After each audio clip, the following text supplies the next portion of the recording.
What is up, guys? Welcome back to Trash Films Home Video. Today we're going to be talking about an interesting one, to say the least. We're going to be talking about the House of Usher from Vinegar Syndrome. This is one of their VSAs, so they're limited to 4,000, I think. They're hand numbered. This is the opposite side here. I'm not going to take it out. The actual Blu Ray just has this on one side and this on the other, because they are kind of hard to get back in the case. Now, these are, they say they're inspired by the video store, which, if you have a VSA release, you know that this part is a little bit thicker than their slipcases, just a little bit, not a ton thicker, but, and then it's you know, it's a bottom loader. You get a poster with it. Very cool release, especially if you're old like I am. It is reminiscent of like the video store and things like that. But the House of Usher, this is from 1989, directed by Alan Birkinshaw, who did Don't Open Till Christmas. This is an interesting one. Basically, we are introduced to a young couple. We're introduced to them running, you know, for exercise. I don't know. Also, I've been doing a lot of movies from 1989. I've been watching a lot of movies from that year. Strange. They're running and they get home and they're all sweaty and they're talking about how they're going to go visit his uncle.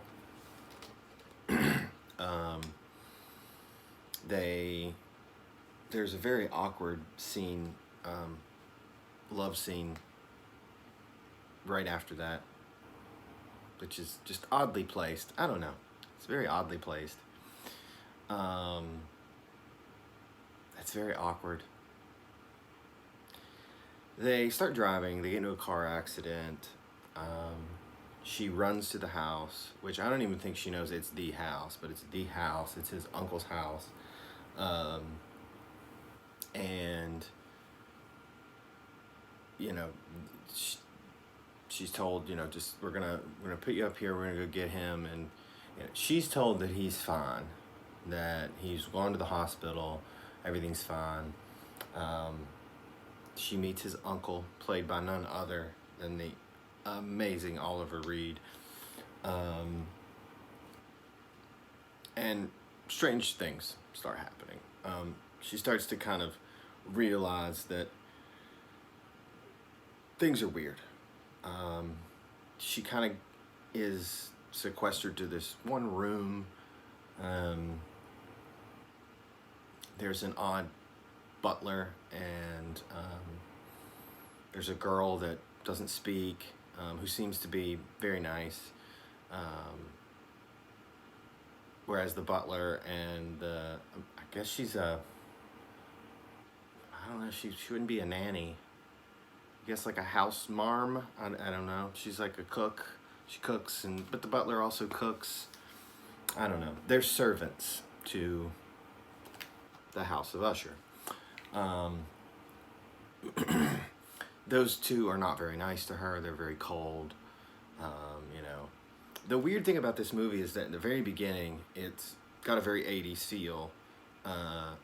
You know, with the clothing and the aesthetic of the room that they're in, which is very quick. It's really quick. They run, they get home, they talk about going to the uncle's, and then it's off to the uncle's.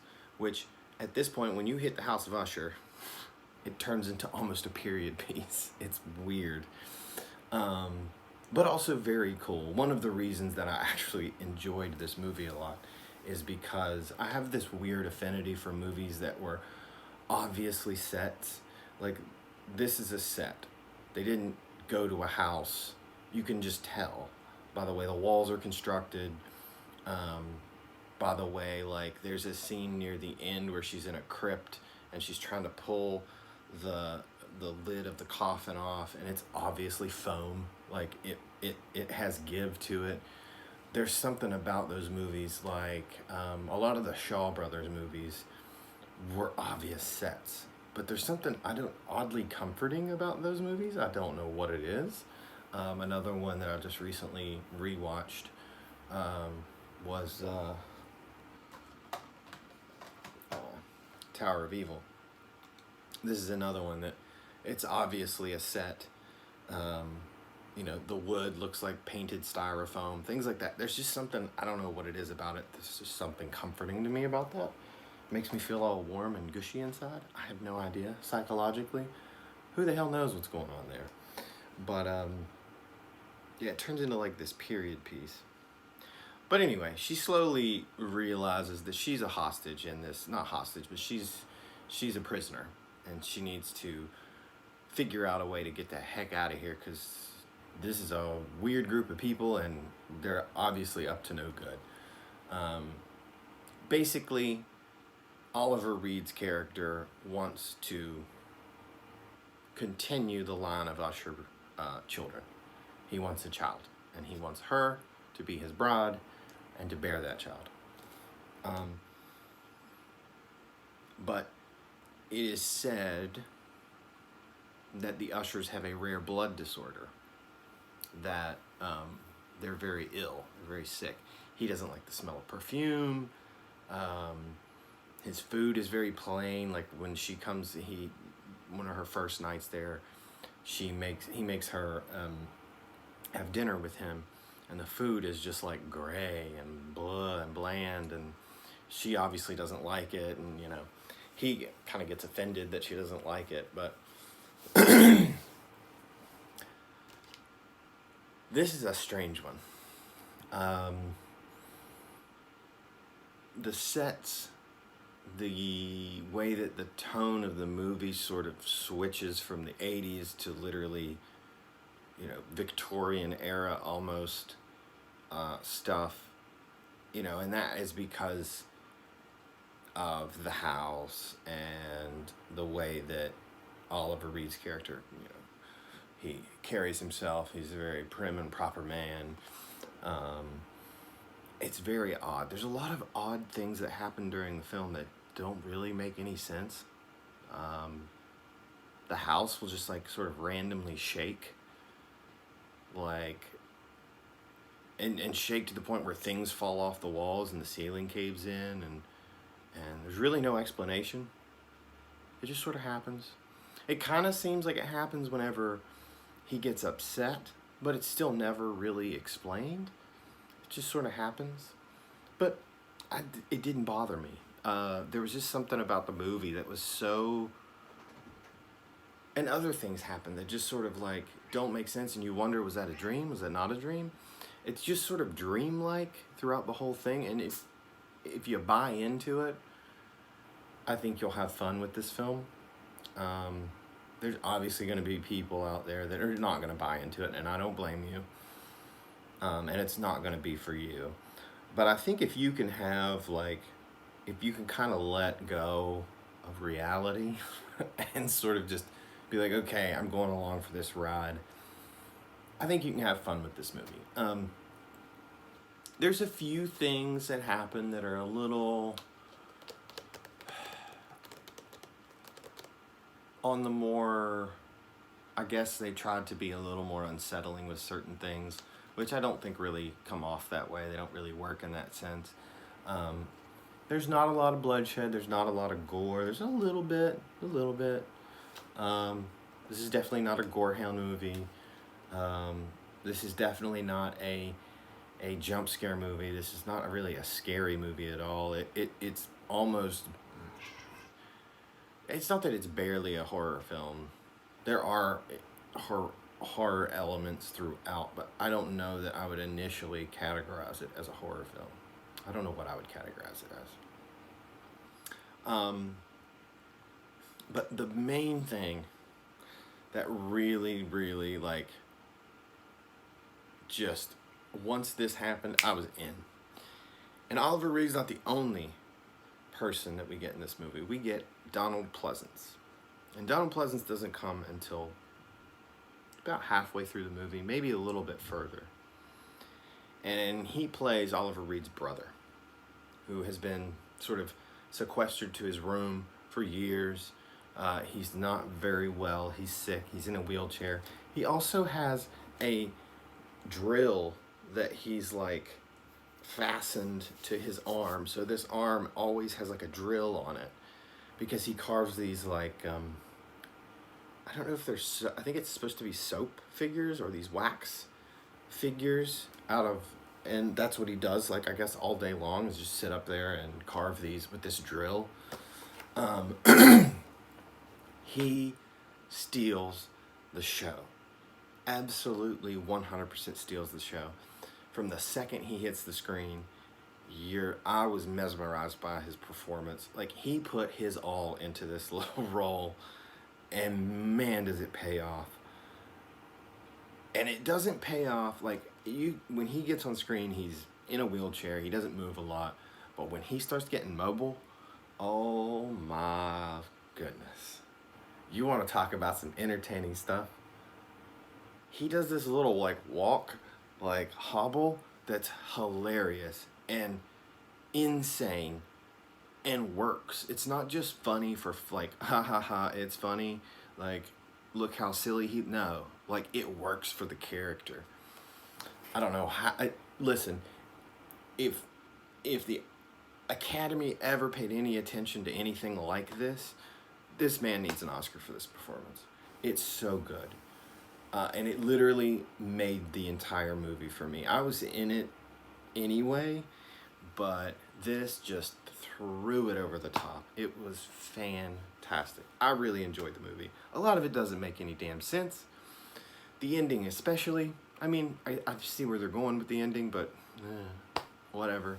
Like I said, a lot of it doesn't make sense. But just the look of it, the feel of it, the weirdness of it, the fact that we have Oliver Reed. At one point, Oliver Reed has a scene where he just lets go, and it's great as well. And more than likely, I think, if we didn't have Oliver Reed, if we didn't have Donald Pleasance in this movie, it probably wouldn't be quite as enjoyable. But thank God that we do, because they both give really great performances. Oliver Reed, for the most part, plays like the straight man. He's very, his attitude and tone is very prim and proper and calm, but at one point he just lets go. Yeah, I highly recommend this movie. If, I don't know if you want to pick up, I'm very glad that I have this VSA release. I really like the VSA releases, but they are like $30 a piece, I think. Is it worth $30? Depends on if you like this packaging. This packaging plus the movie, to me, is worth it. It may not be worth it to you. It may be something you might want to see if you can find streaming on maybe Prime or something, and if you like it, then pick the release up. There's plenty of these left. I think on the site, Vinegar Syndrome still has over 1,000 left. Like, my number right here is $27.95, so they are getting into the upper 3,000s now. So, or I mean, they're getting almost to 3,000. So you probably got about 1,000, a little over 1,000 left. But they still have them. They're not going to be selling out anytime super soon. So if you want to get and check it out first, I'd suggest that. Obviously, the picture quality is superb, as with pretty much every Vinegar Syndrome release. I don't know the exact transfer. I would pull it out, but it's so difficult. It's the only problem I have with these releases is that you can mess your Blu Ray case up if you're not careful with these. And I remember somebody else saying something about that, and I thought, oh, it can't be that hard. It's difficult. They're difficult. You got to kind of like press your fingers here and press your fingers here and kind of wiggle it in. It's a little annoying, but I don't know exactly what the transfer was from. Almost all of theirs are from camera negatives, or the 35 millimeter negative, or this was definitely shot on 35, I'm sure. It looks amazing. Features wise, we don't really get much. We just get an interview with the director, which is nice. It's informative, but that's pretty much it.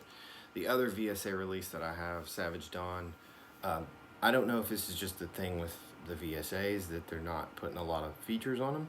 I don't know. The only other one I have is Martial Law, which I haven't checked out yet. But that's all we get. I'd say it's about 10, 15-ish minutes, but it's nice. And that's pretty much what's on here. I think there might be a trailer. That's about it. But yeah, House of Usher, a really weird, out there, wacky, fun, interesting movie. Like I said, if you like Oliver Reed, if you like Donald Pleasance, you need to see this just for their performances alone. I think it's a really well shot, visually pleasing movie. While it doesn't make a whole lot of sense sometimes and it's kind of goofy, it's a whole lot of fun. I do recommend it. But like I said, you need to maybe check it out first because it's not going to be everybody's cup of tea, for sure. Understandably, not everyone's cup of tea. So, like I said, maybe check it out first. Find a way you can watch it and then decide if you want to buy it. Or if you're just really into VSAs, I'd say pick it up. Anyway, that is pretty much all I got for this one, guys. I don't know what I'm going to be doing future-wise. Might review that Tower of Evil because it's another one that I enjoy a lot. I do have a lot coming up. I'll probably do, I'm definitely going to do Martial Law. Don't know if I'll do Tammy and the T-Rex, which I just watched the other day. Might do Nightmare Sisters. Probably going to do Don't Panic. I don't know. I don't know, man. I don't know what I'm going to do day to day. So, yeah. Anyway, for the 15 people that watch this, if you liked it, hit the like button. Tell your friends. I don't know. If you don't, sorry. But until next time, see you later.